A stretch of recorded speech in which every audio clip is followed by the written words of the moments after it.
அனைவருக்கும் வணக்கம். PGTRB 2025 exam எல்லாருமே படிச்சுட்டு இருப்பீங்க. உங்களால் வெற்றி பெற்று வேலைக்கு செல்ல முடியும் என்கின்ற தன்னம்பிக்கையோடு தொடர்ந்து படிச்சுக்கிட்டே இருந்தீங்கன்னா வரவிருக்கக்கூடிய முதுகலை ஆசிரியர் தேர்வில் நல்ல மதிப்பெண்கள் பெற்று நீங்கள் அனைவரும் அரசு பள்ளி முதுகலை ஆசிரியராக முடியும். அதற்கு என்னுடைய சார்பாக எல்லோருக்கும் மனமார்ந்த வாழ்த்துக்கள். இன்னைக்கு பார்ட் ஏ தமிழ் எலிஜிபிள் டெஸ்ட்டுக்கான கூகுள் ஃபார்முக்கான டெஸ்ட் லிங்க் நான் டிஸ்கிரிப்ஷனில் கொடுக்குறேன். நம்ம சேனலில் ஏற்கனவே 2 கூகுள் ஃபார்முக்கான டெஸ்ட் முடிச்சாச்சு. இப்போ இது 3ஆவதாக கூகுள் ஃபார்ம் டெஸ்ட்டு. இந்த லிங்க்கை நீங்கள் பயன்படுத்தினீங்கன்னா உங்களுக்கு டிஆர்பி பேட்டர்னில் பார்ட் ஏ தமிழ் எலிஜிபிள் டெஸ்ட்டில் 30 வினாக்கள் கேட்பாங்க. வினாயன் 1லிருந்து வினாயன் 20 வரைக்கும் ஒரு கேள்விக்கு 2 மதிப்பெண்கள் வீதம் 20 × 2 40. வினாயன் 21லிருந்து வினாயன் 30 வரைக்கும் ஒரு கேள்விக்கு 1 மதிப்பெண் வீதம் 10 × 1 10. மொத்தமாக 30 வினாக்கள் 50 மதிப்பெண்கள். 50 மதிப்பெண்களுக்கு நம்ம குறைந்தபட்சம் 20 மதிப்பெண்கள் எடுத்தால் மட்டும்தான் தேர்ச்சி. நம்மளுடைய பார்ட் பிக்கான ஓஎம்ஆர் எவாலுவேட் பண்ணி நமக்கு ரிசல்ட் வெளியிடுவாங்க. அது எல்லாருக்குமே தெரிந்தது தான். நீங்கள் 10th புக்கை படிச்சிருப்பீங்கன்னு நினைக்கிறேன். அப்படி படிக்கலை அப்படின்னா ஒரு முறை படிச்சுட்டு இந்த டெஸ்ட் அட்டன் பண்ணிங்கன்னா கண்டிப்பாக அது உங்களுக்கு உதவியாக இருக்கும். நம்ம ஏற்கனவே 2 கூகுள் ஃபார்முக்கான டெஸ்ட் லிங்க் முடிச்சாச்சு. இப்போ இது 3ஆவது கூகுள் ஃபார்ம் டெஸ்ட்டு. இதை நீங்கள் எல்லாருமே அட்டன் பண்ணி பாருங்கள்.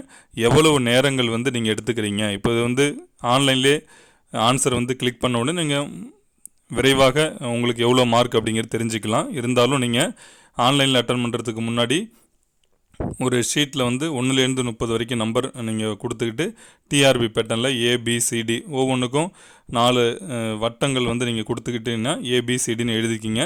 நீங்கள் இந்த வினாக்கள் பார்த்து முதல்ல ஷேர் பண்ணி பாருங்கள். 1லேருந்து 30 வரைக்கும் நீங்கள் எவ்வளவு நேரங்கள் எடுத்துக்கிறீங்க.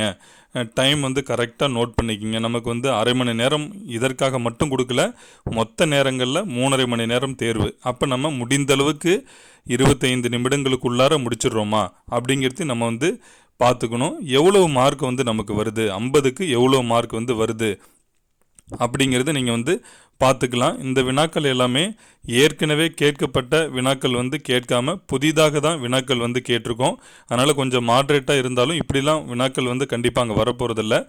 எளிமை, கடினம், கொஞ்சம் ஆவரேஜாக இருக்கிற மாதிரி எல்லாமே கலந்து தான் நமக்கு வினாக்கள் கேட்பாங்க. அதனால் இதை உங்களுக்கு ஒரு ப்ராக்டிஸ்க்காக மட்டும்தான் இந்த லிங்க் கொடுக்குறோம். நீங்கள் கொஞ்சம் இந்த பொறுத்துக்கெல்லாம் கொடுக்கும்போது விடை சரியான முறையில் பொருத்தி பார்த்து விடை கொடுங்க. நீங்கள் ஸ்கூல் புக்கை படிக்கும்போது அதாவது அந்த பின்பக்கமாக ஒரு பாக்ஸில் நிறைய நூலாசிரியர்கள் அதனுடைய நூல் பெயர்கள்லாம் கொடுத்துருப்பாங்க. அறிஞர் பொருட்கள் எல்லாமே நீங்கள் எதுவுமே விடாமல் ஒரு முறை படிச்சுட்டாலே போதும். நம்ம எல்லாருமே எலிஜிபிள் டெஸ்ட்டில் மினிமம் மார்க் வாங்கிட முடியும். எல்லாருமே 50க்கு 35 மதிப்பெண்களுக்கு மேலே எளிமையான முறையில் வாங்க முடியும். இந்த டெஸ்ட்டை அட்டன் பண்ணி பாருங்கள். உங்களுக்கு உதவியாக இருக்கான்னு கொஞ்சம் சொல்லுங்கள்.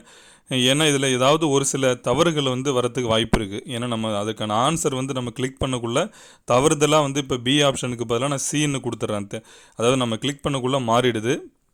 அதனால் விடை ஏதாவது தவறாக இருந்தாலும் அது நீங்கள் என்ன சரியான விடையோ அதை நீங்கள் பார்த்து உங்களுடைய மதிப்பெண்களை நீங்கள் சரிபார்த்து கொள்ளுங்கள். முடிந்த அளவுக்கு இந்த முறை தவறில்லாத வகையில் தான் கொடுத்துருக்குன்னு நினைக்கிறேன். அப்படி ஏதாவது வினாக்கள் தவறு இருந்தால் கூட கண்டிப்பாக அதை நான் திருத்திக்கிட்டு அடுத்த முறை எந்த சிறு தவறும் இல்லாத வகையில் உங்களுக்கு கூகுள் ஃபார்ம் டெஸ்ட் லிங்க் கொடுக்குறேன். அனைவருக்கும் மிக்க நன்றி.